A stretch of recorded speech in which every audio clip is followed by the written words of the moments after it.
In this Planfix tutorial video, we'll show you how to track the current payment status of your projects and monitor whether completion certificates and delivery notes have been closed out. Planfix makes it easy to organize payments and related documents with a report like this one. In this document, payment data is grouped by project.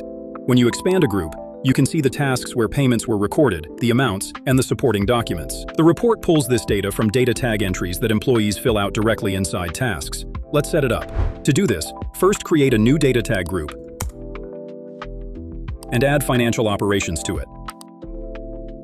Next, configure the structure by adding these fields.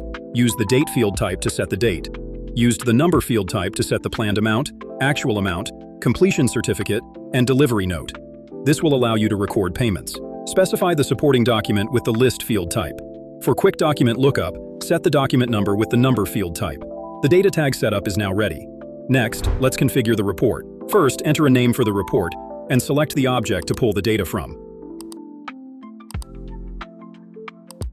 Then go to Report View. Once there, add the following columns. Start with Date, which will use data from data tags. Task. This will show the name of the task where the data tag entry was added. The Receipts, Completion Certificate, and Delivery Note columns will pull data from data tags, with totals displayed for each one. Next, add a Not Closed column with a formula to calculate outstanding payments, and display the column totals as well.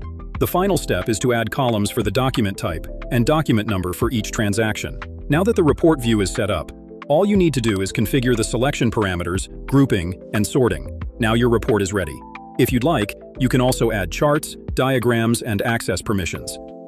As you can see, you can use reports in Planfix to build flexible payment tracking, analyze your data on time, and respond quickly to any discrepancies.